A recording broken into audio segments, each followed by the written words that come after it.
Hi everybody, and welcome to my online lecture. And so I'm going to start kind of where we left off in one class, and that's when we were talking about skeletal muscle relaxation.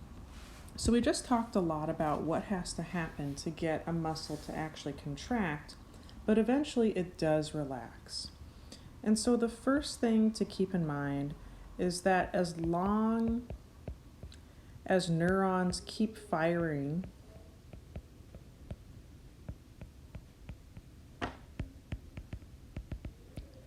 those action potentials, which I'm going to abbreviate as AP, those muscles will keep contracting.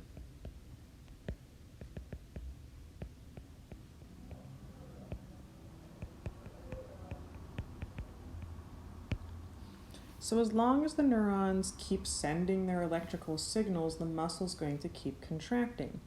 So as you might guess, a muscle is going to relax when those neurons stop firing the action potentials. So when the action potentials stop, eventually what happens is that the calcium levels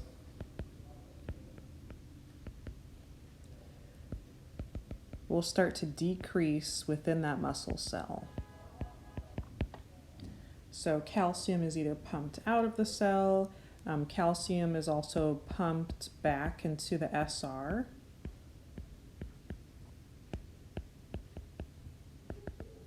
Remember, SR stands for the sarcoplasmic reticulum. So it's put back in that storage place. The intracellular levels of the calcium are really low. And then when those calcium levels are low, that's going to cause the filaments, our thick and thin filaments, to passively slide back to their resting position.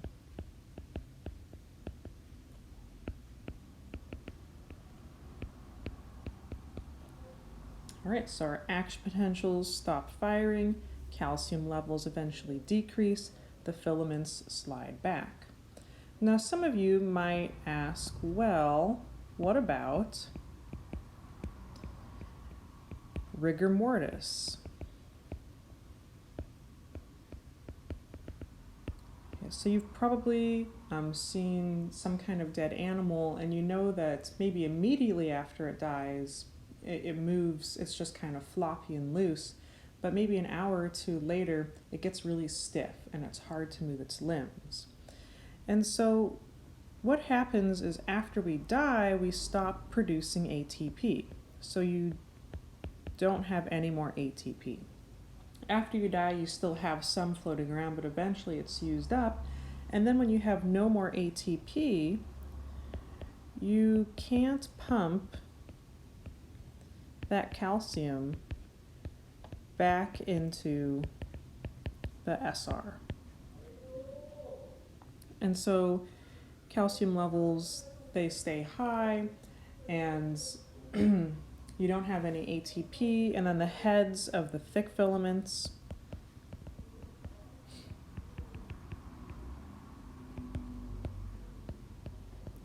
they just kind of stay stuck to the thin filaments.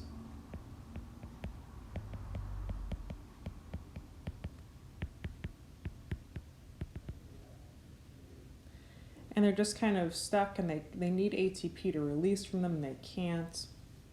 And then so that's why things get really stiff, because you don't have any more flexibility within the sarcomere. Okay, all right, so for our next slide, this is just kind of for you sort of summing up everything that we just kind of talked about. Just one thing, there's some extra words in here that I'm going to cross out. So just remember, this is basically what's happening when a skeletal muscle fiber shortens. Remember that calcium is allowing it to happen, and that calcium is released when a motor neuron stimulates one of these fibers. And so contraction is a pretty active process. You need ATP. Relaxation is a little bit more passive. Okay, now we went over excitation, contraction, coupling during our last class, but I kind of want to go over it again. This is just basically the same thing, but using kind of a different diagram. So each line here kind of corresponds with the part of the diagram that we'll write about. Okay, so for step 1, this is when you have an action potential and it causes acetylcholine to be released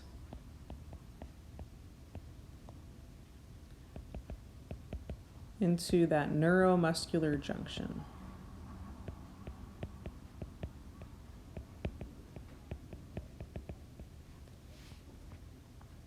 So here's our axon terminal right here. These little red balls, this is our acetylcholine. And when you get this action potential, which is kind of shown here, via exocytosis, you have this acetylcholine released. Here's our neuromuscular junction.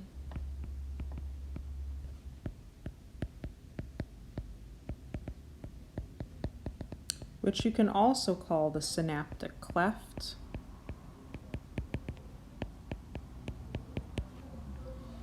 And that acetylcholine floats around in there until it binds to the acetylcholine receptor. Okay, so that's kind of the first big step that happens. And then what happens next is that membrane potential changes.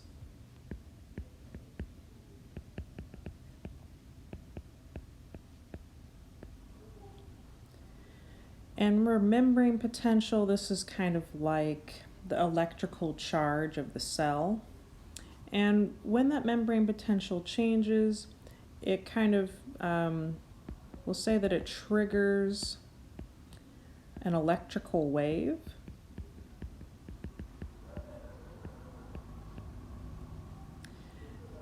That sweeps along the plasma cell membrane. And remember, in a muscle cell, the plasma membrane has a special name that's called the sarcolemma.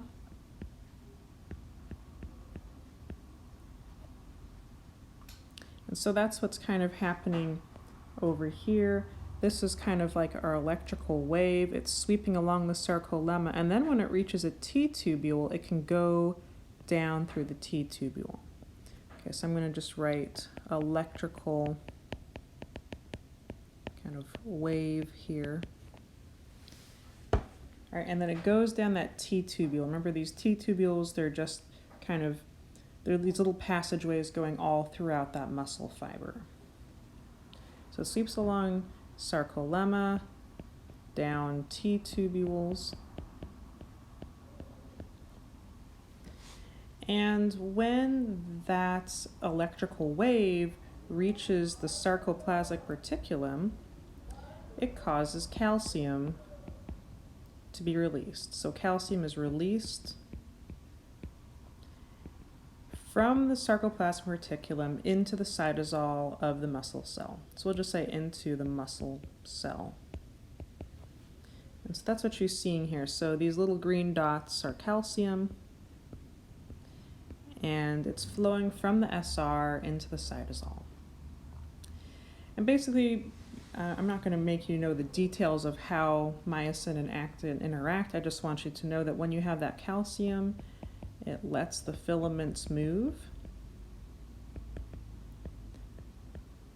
It's going to let those myosin heads bind to the actin and pull. And then basically what happens is you get those sarcomeres shortening. So the sarcomeres shorten, and you get muscle contraction.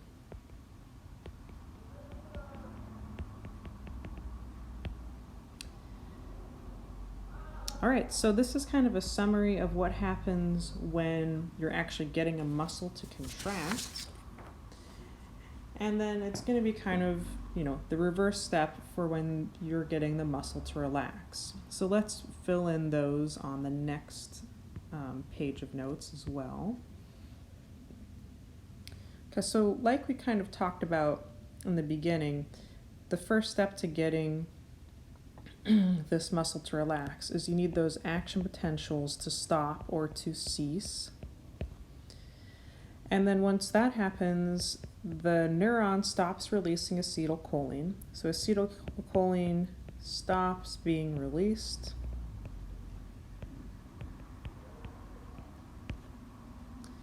And then soon, there's no acetylcholine in your neuromuscular junction.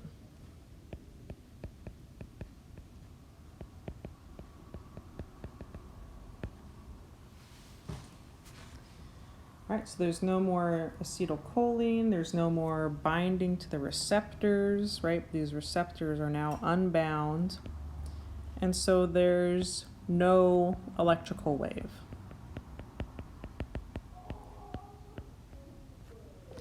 And if there's no electrical wave, that means that the SR is not releasing calcium.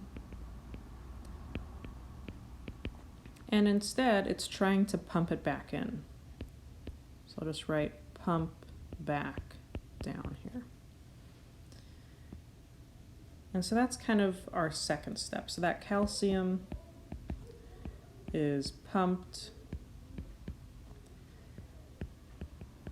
back into the SR. And then soon there's little calcium in the sarcoplasm. Okay. And the word sarcoplasm, that's just like the specific term for the cytoplasm in a muscle cell. So we'll say cytoplasm in muscle cell. Okay, so now there isn't much calcium around there, so then the thin and the thick filaments disengage,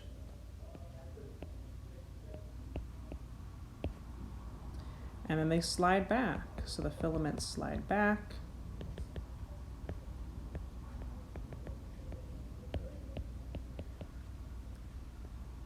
and then ultimately it causes our sarcomeres to lengthen to whatever their original length was. Okay, so this is kind of the end of what's happening after a muscle contracts. This is sort of the process for how it eventually goes back to being in its relaxed state.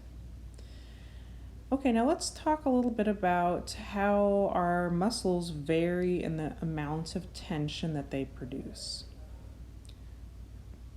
So on this next slide, the production of tension by a muscle, it can really vary, right? You can, in any given muscle, you can have it be really, really tense or just a little bit tense or not tense at all. Okay, so it's important to know that this tension varies and that we have control over how much it varies.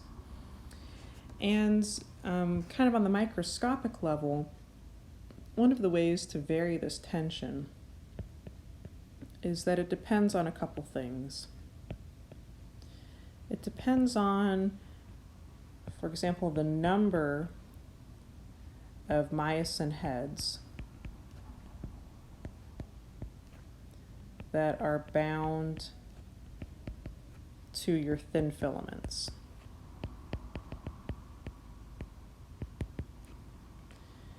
So I guess I'll just do a little drawing really quick.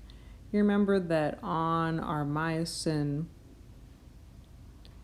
our thick filaments, right, you had like a lot of little heads. Well, you know, we were only just drawing a couple heads on each myosin filament, but really there are maybe more on the scale of hundreds of heads. And when you have these heads interacting with a thin filament, so I'm going to write thick, and I'm going to write thin. Maybe you'd only have maybe one head interacting sometimes, or maybe sometimes you're going to have 3 heads, or sometimes you might have 20 heads. Like, it can really kind of vary. And the more heads that you have binding to the thin filament, the more that thick filament can pull that thin filament in the other direction. And so the more shortening you can get occurring. Okay, so you don't really need to know that level of detail necessarily, but I just kind of wanted you to understand that this is one of the ways you can vary tension. The other way you can vary the production of tension in a muscle, maybe I'll label this as 1. Okay. And the other way, 2, is the frequency of stimulation. And so what I mean by stimulation, this kind of just means like the frequency of the action potentials that are sent by the motor neuron. So if you have a motor neuron that's firing action potentials just constantly, like as frequently as possible, that's going to produce a lot of tension. But if you have a motor neuron and it's just, occasionally sending out an action potential, you're going to get a lot of less tension produced in that specific muscle. Okay, now there's another important term that I want to go over, and that's called a motor unit. And you can see this pretty well on my slides since they're in color, but it might be different if you have black and white. But you can kind of see in this cross section of a muscle that, some of these muscle fibers are red, some are blue, some are purple. But what it's just showing you is that all of these red muscles, they're connected to a specific motor nerve, okay? And so this one nerve that I've kind of highlighted here, it's connected to all of these different red muscles. And the muscles that one nerve interact with, that's called a motor unit. And so motor unit, it's usually hundreds of muscle fibers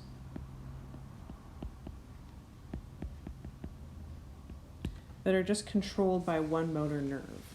And so when that one nerve fires, all of those muscle fibers will contract. And so they'll contract at the same time. And just remember that they're all controlled by one motor neuron.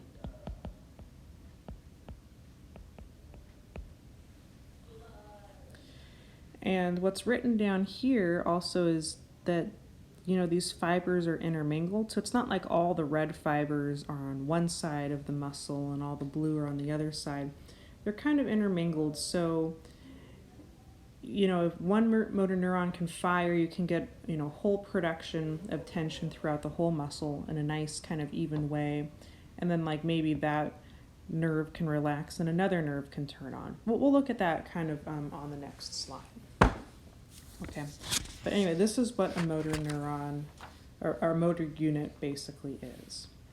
So let's take a look at the next page.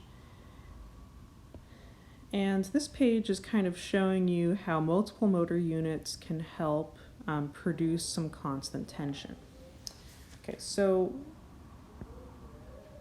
this is showing us, on the x-axis is time, okay, and on the y-axis is tension. And you can see that to produce maybe this level of tension, that muscle, it's constantly alternating between motor unit 1 and 2 and 3. It's kind of switching between them, okay? And so basically when you have these motor units that are alternating in their firing, you get something called recruitment.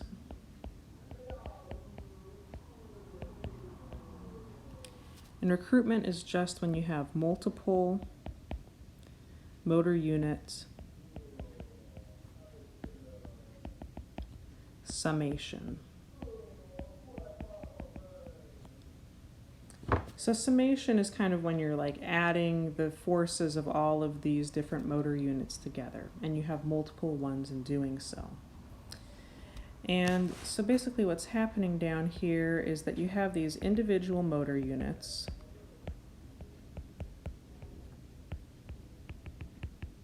that are cycling. So they cycle between contraction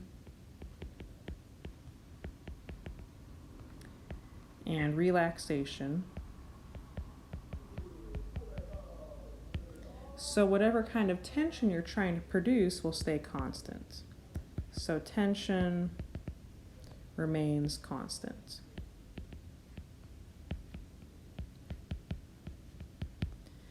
And the reasoning is that it's just like one specific motor unit. It can't work constantly all the time. It's going to get fatigued. So it's kind of like you're trying to produce tension. So motor unit 1, it gets tense, okay, it contracts, and then it relaxes so it can rest.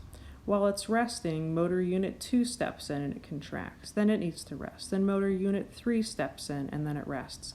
By the time motor unit 3 is fatigued, it's like motor unit 1, it's rested up and now it can go back. And they're just going to cycle between themselves until whatever movement that needed to be completed is finished. Okay. Now the maximum tension that you can reach is going to involve all of those motor units. And it's going to be when all of those motor units reach something called tetanus. And tetanus is just when the muscle and the motor, each motor unit, it's like contracted to its peak of ability. It's as tense as it can possibly be. And just know that for tetanus, you can't do this for a very long time because the muscles are going to fatigue.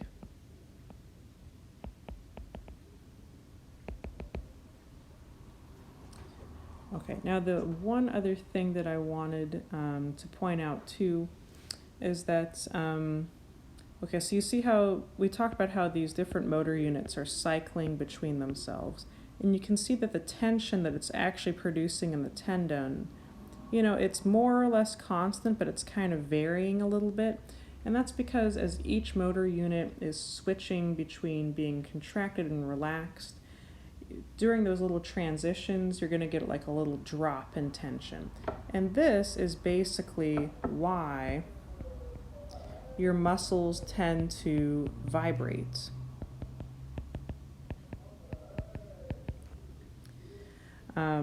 And so you can probably visualize this, or you've maybe experienced this when you're really, you know, putting like a lot, like say you're trying to bench press something that's close to your maximum weight. When you're trying to push that bar up and it's really, really heavy, you're just straining as much as you can and your arms are kind of shaking a little bit. Okay, that's what that vibration really is, because all of your motor units are just straining as much as they can, and these motor units are cycling between themselves, and those cycles, you know, the transitions aren't always extremely even. Okay. All right, so let's go on to the next page. And just another important point that I wanted to make is that you should know that within your muscles, some motor units are always firing.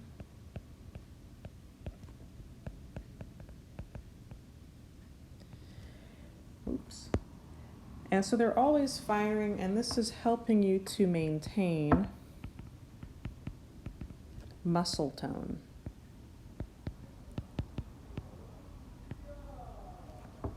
Okay, so muscle tone, you know, I'm not really talking about Michelle Obama's arms so much as I am about how you just have this kind of normal tension and firmness of your muscles at rest. So it's like your muscles are never completely relaxed. They're not just like these limp, flaccid things if you're not actively contracting them. You're usually having a little bit of contraction at some point at all times because you just kind of have this normal muscle tone. Okay. All right, now the other thing that I wanted to show on the slide is you have two types of contractions. You have isometric contractions, and you also have concentric contractions, which we'll also call isotonic. Okay, so isometric is going to be the top one, and isotonic is the bottom one. Okay, so if you look at the isometric muscles, you see this one here. Okay, it's trying to pick up a 6 kilogram weight. But unfortunately, this 6 kilogram weight is too heavy for it. So it's going to try, but it can't quite do it.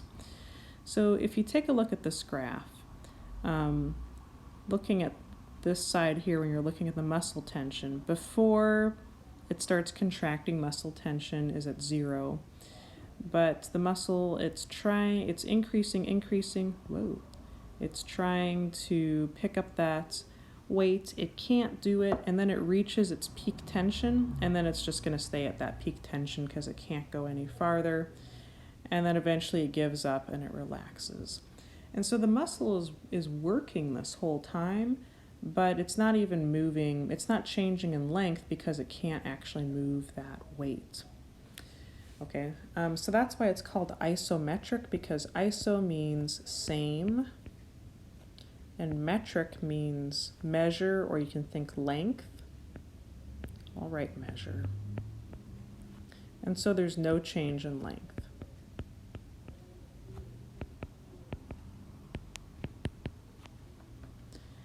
And, you know, isometric movements are still important for us, and they still can give you a great workout. You know, you can push against the wall, and, you know, if you're keeping the rest of your bodies, you know, firmly rooted, you know, nothing's moving or changing, but you're still moving those muscles and pushing them and working them out. Now, isotonic is when you do get a movement. And so in this example, this muscle is trying to lift a 2 kilogram weight, which it actually can. And so once again, the tension's at 0, but the muscle increases tension, and then it reaches the right amount of tension to move that weight. And then once it does, that tension stays constant until it relaxes. But you can see here that the length of the muscle also changes. So once it's able to lift that weight, then it gets shorter. So that's why this is decreasing. And then when it relaxes, it goes back to its original length. So isotonic, remember iso means same. Tonic means tension. And so an isotonic contraction means there's a change in length. And therefore, you get motion. Okay, so I definitely want you to know these two terms, isotonic contraction and isometric contraction. I want you to know which one causes a change in the muscle length, and I also kind of want you to know what the terms actually mean. All right, let's go on to the next page. Okay, this is just kind of another thing to show you about tension production. If you take a look at this graph, you've got a small load, and you've got an intermediate load, and you've got a large load. And so you can kind of see 3 different things on this graph. The first is that the heavier the load,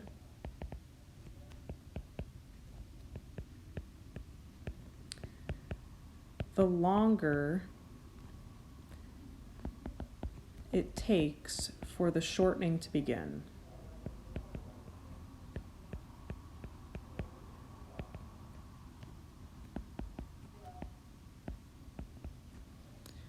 Okay, so if you take a look at this graph, the stimulus, it's happening at time 0.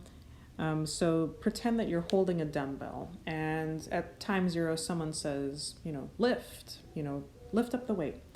And so with a really small dumbbell, let's pretend you're lifting like 2 pounds. That's pretty light. If they say lift, you just start lifting, like it happens really quickly. But think about a large load. Think about whether you're trying to lift 20 pounds.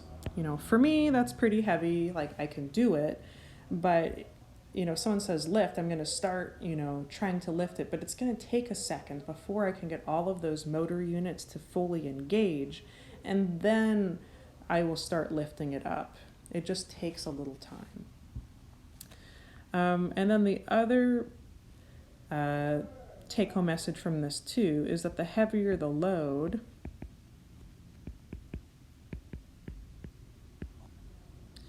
the less the muscle shortens.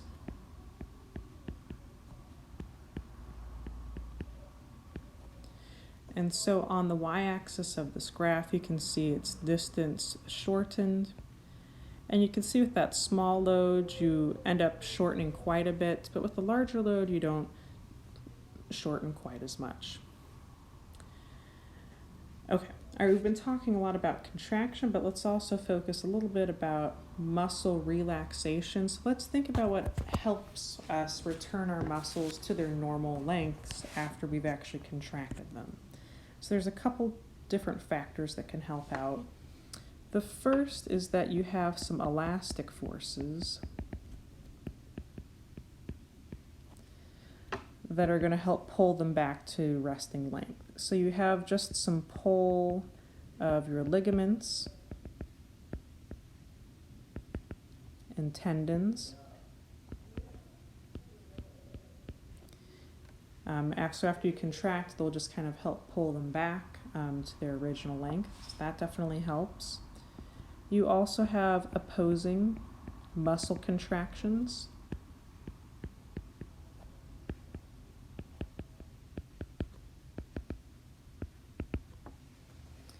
And so, you can kind of think like if you flex your bicep, you've flexed your forearm, but then if you engage your tricep muscle, that's going to oppose it and kind of bring your forearm back into an extended position. So just remember, opposing muscle contractions, they can help to reverse the direction of the original motion.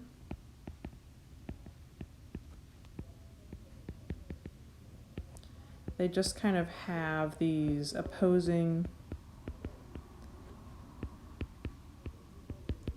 skeletal muscle pairs.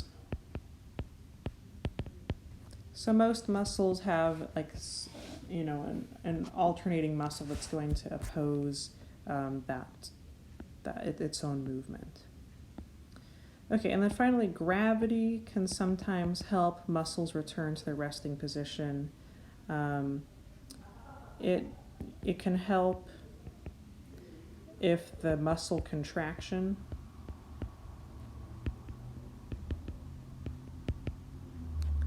was opposing gravity's pull.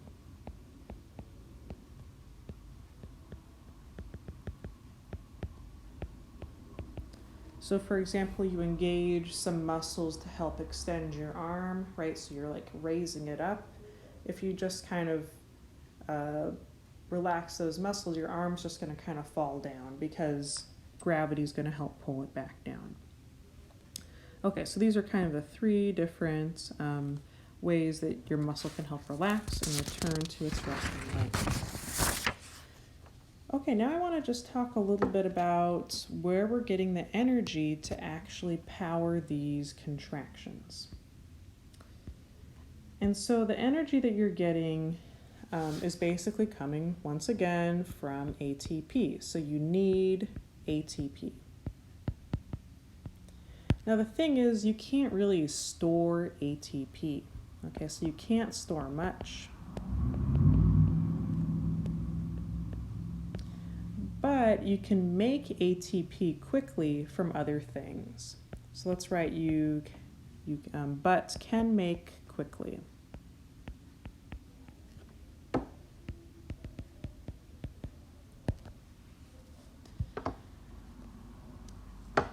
Okay, and so we're going to talk kind of about two different scenarios. We're going to talk about what your muscle's doing when it's at rest. So we can talk about resting muscle, and we're going to talk about active muscle.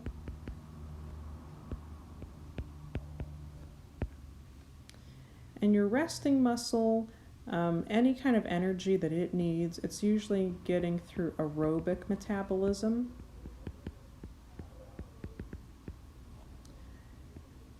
Anaerobic metabolism, it's relying on the breakdown of fatty acids, which I'm going to abbreviate as FA, and that's making ATP. Now, active muscle, it's also using aerobic metabolism plus anaerobic metabolism.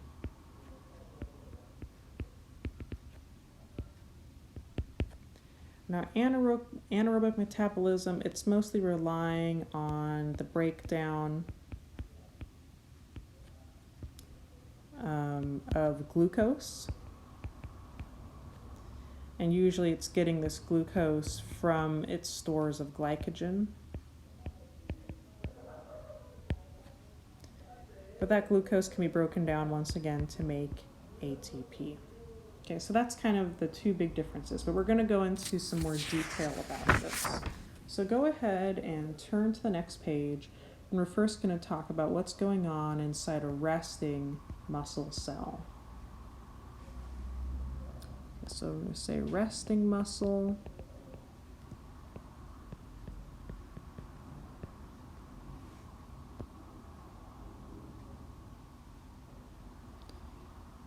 Okay, so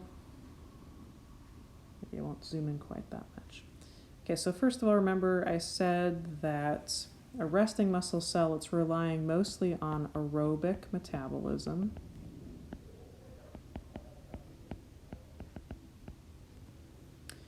And so aerobic metabolism is using fatty acids. So, okay, by the way, this thing up here is a blood vessel. Because remember, you have a lot of capillaries in your skeletal muscle tissue. Here's our muscle fiber, or our muscle cell right here. Okay, now within this blood vessel, you have a lot of fatty acids that are circulating around. And they can be transported into the muscle fiber along with oxygen, which your blood is also carrying. And then together they go to your mitochondria.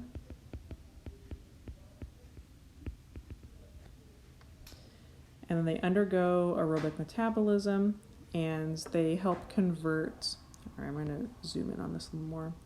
They're going to convert ADP into ATP.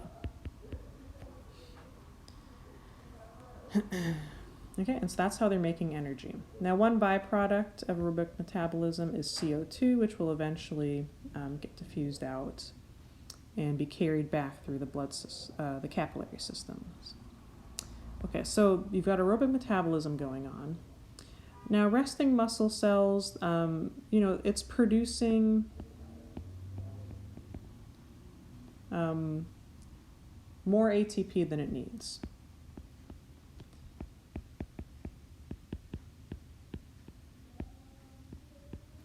So this cell is producing plenty of ATP, it has plenty to spare. So what a resting muscle cell also does is it works at building up its energy stores. So it's also working to store glucose. Remember, glucose is just, another form of energy essentially. And it's working to store that glucose as glycogen. All right, so I'm going to zoom back in on the muscle cell. Okay, so this is our G, which stands for glucose. And this is kind of our second process here, where this glucose is being converted into glycogen. You have to convert glucose to glycogen if you want to store it.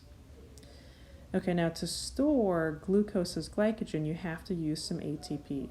So that's why you see this arrow coming up here where this ATP is converted into ADP.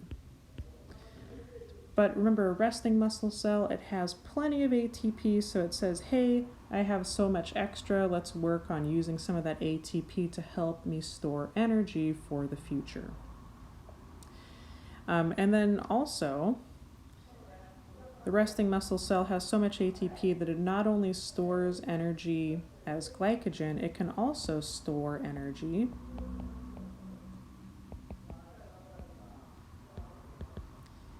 in another molecule called creatine phosphate, which I'm going to abbreviate as CP.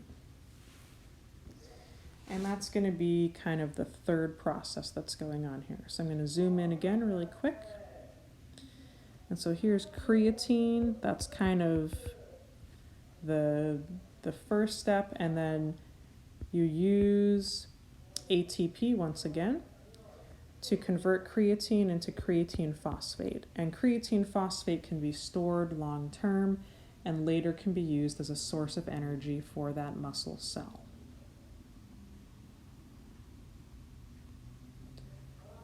Okay, great. So that's what's happening in a resting muscle cell.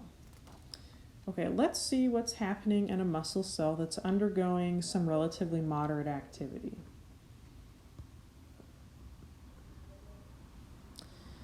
Okay, so moderate activity, let's just highlight that.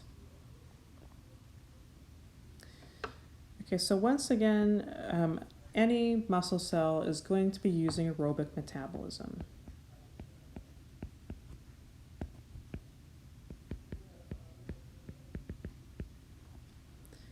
All right, so once again, you have your fatty acids over here, you've got your oxygen, and they're being used in the mitochondria to make your ATP.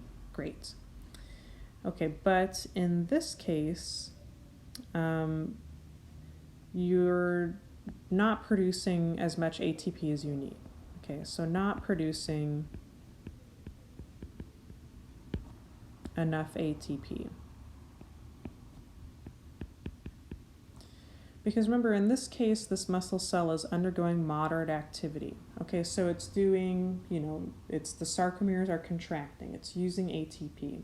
So aerobic metabolism is producing lots of ATP, but not quite enough for this muscle cell to keep its current activity rate. So in this situation, what the muscle cell does is it starts to draw on its energy reserves. So it starts using glycogen. So it starts using glycogen reserves to make ATP. And this process is called anaerobic metabolism.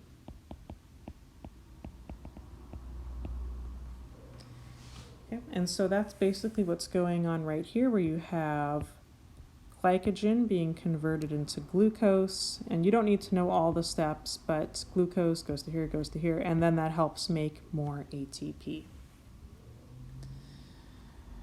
Okay, and so finally, in this situation, you have lots of ATP being used because you're using it for all of this activity. So there's not enough ATP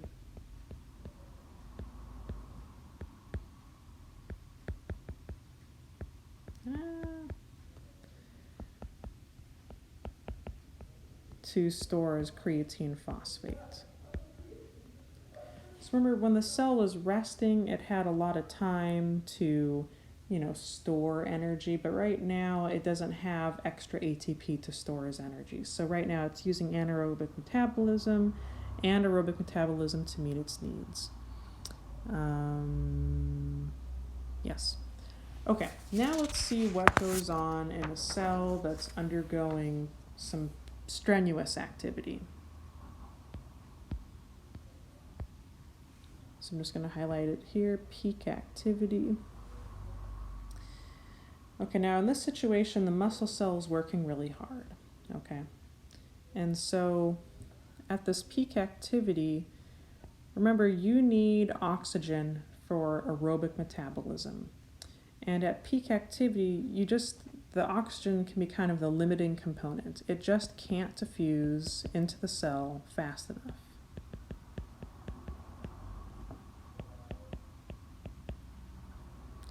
So it can't diffuse fast enough to maintain the energy demand.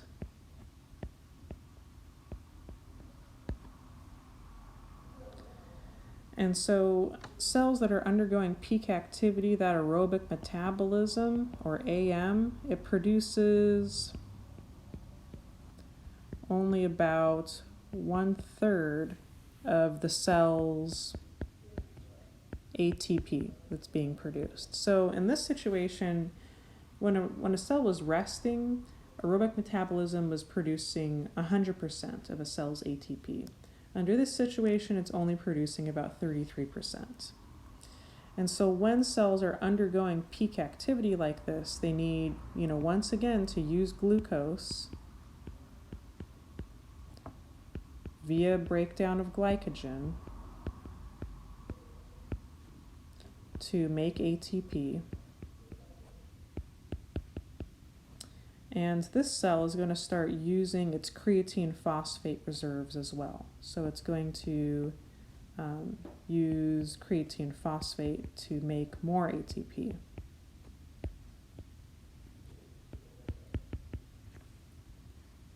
Okay, I'm going to just zoom out really quick here. And so, where am I going to put these labels? So it's not really showing you aerobic metabolism right here, but you should know that it is going on. But here you're using your glycogen stores, and here you're using your creatine phosphate stores to make more ATP. That ATP is going to those myofibrils to help keep those sarcomeres contracting. Now in the end, peak activity, remember, it can't last forever. We'll just write that there's a limit to how long it can be maintained.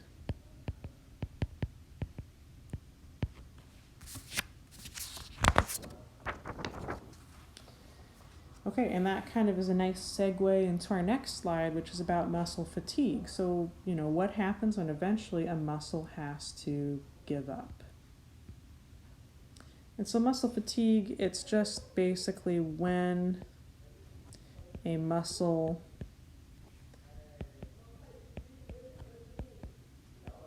can no longer perform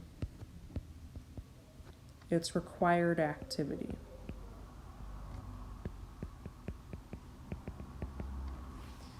And this can happen due to a couple different reasons. It can happen because you just use up all of your energy reserves, so you could deplete those metabolic reserves.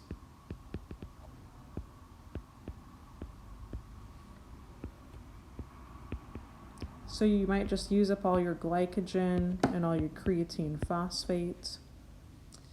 Another thing that can maybe happen is sometimes you can damage the cell membrane, so you can actually damage that sarcolemma. Remember, sarcolemma is the specific term for the plasma membrane of a muscle cell. You might actually damage that sarcolemma, or you might damage the sarcoplasmic reticula within your muscles as well. Muscles can also fatigue if you get lactic acid buildup.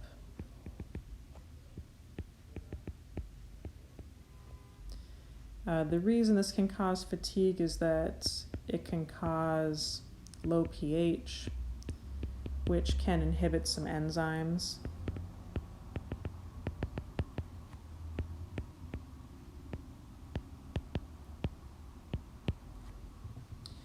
And then finally, muscles can also fatigue just due to pain.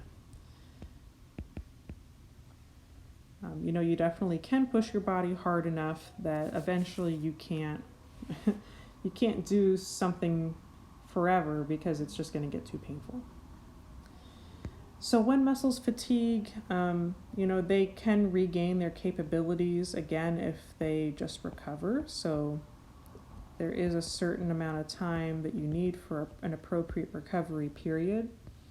And during the recovery period, a couple things happen. So lactate, you may have seen it in some of those metabolic diagrams earlier. That's a byproduct of anaerobic metabolism. And eventually lactate will it diffuses out of the fiber.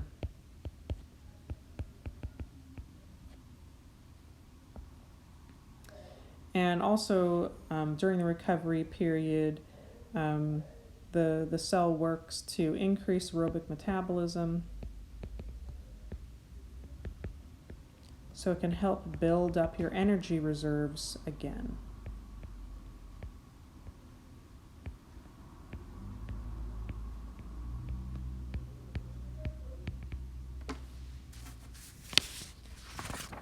And so this is why it's important where if you're an athlete and you're trying to train, you have to also give yourself an appropriate amount of time to rest, because you can't, keep making your muscles stronger and better if you're not giving them time to get rid of those waste products and to build up their energy reserves again.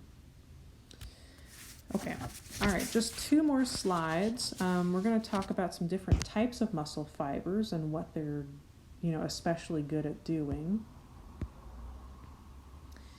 So you may have heard of people talk about fast twitch and slow twitch fibers. But what they were kind of talking about are these fibers. You can talk about white fibers and red fibers. You can also call them fast and slow fibers.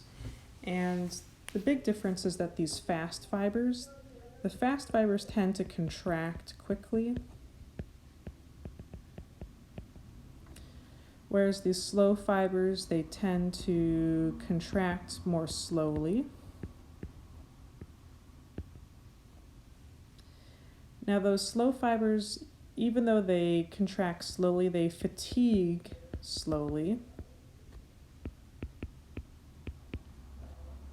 But those fast fibers, they tend to fatigue rather quickly.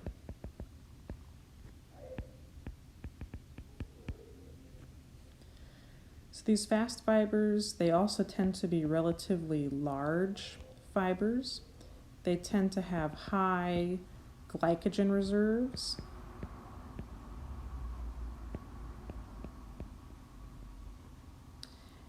And they tend to not have many mitochondria, so fewer mitochondria. Whereas those slow fibers, they tend to have a smaller diameter compared to the fast fibers. And they tend to have more mitochondria.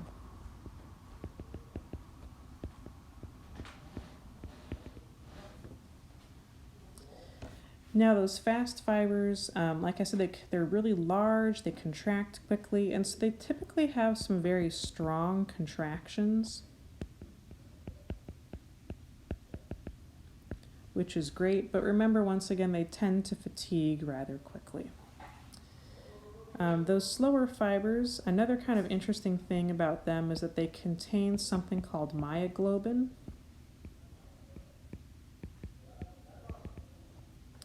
And myoglobin, essentially, it's a pigment. It's like a red pigment that binds oxygen.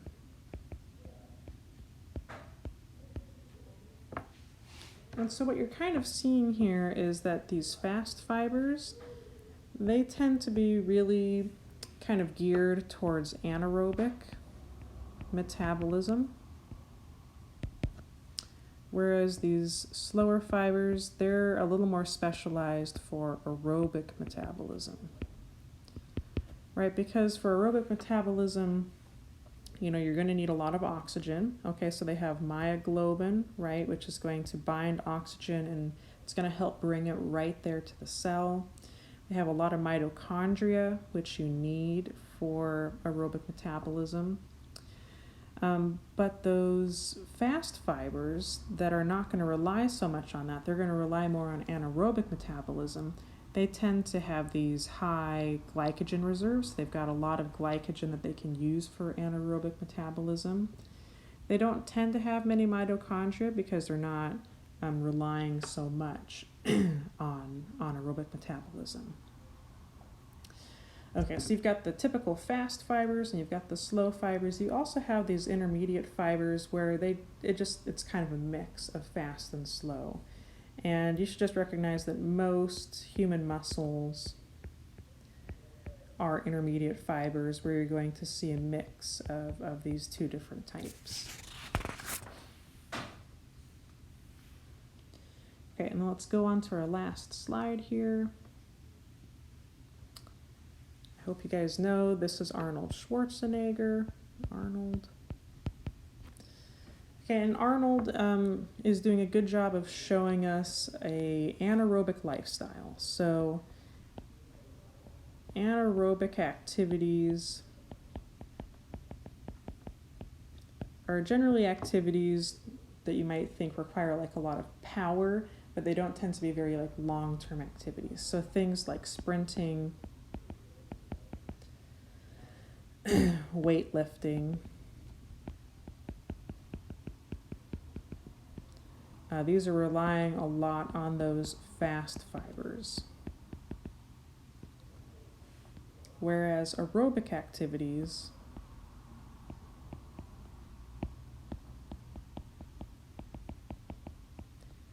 you might think of something that requires more kind of long-term endurance type events. So something maybe like cross country, so long distance running. And basically people that work more on building their endurance, their training will help convert some of those fast fibers into intermediate fibers.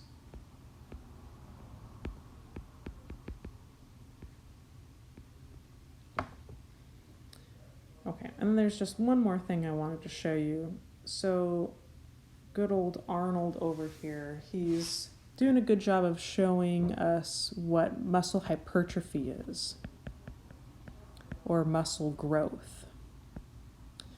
So to really kind of grow a muscle, if you undergo heavy training, like Arnold did, maybe he still does, I don't know, you can grow those muscles in a couple different ways. You can increase the actual diameter of those muscle fibers.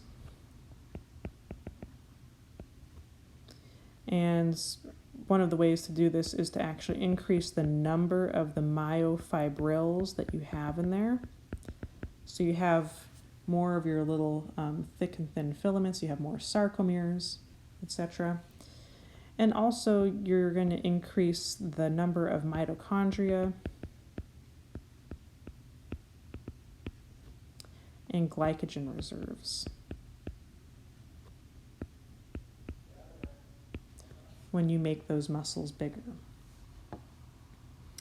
Okay, now the opposite of hypertrophy is atrophy. So you can see that this person, they have one leg that's a lot skinnier than the other. So maybe they broke their leg and they had a cast on for a long time and they weren't actually using that leg. And the saying, use it or you lose it, that's kind of what happens. So when you have a lack of muscle activity,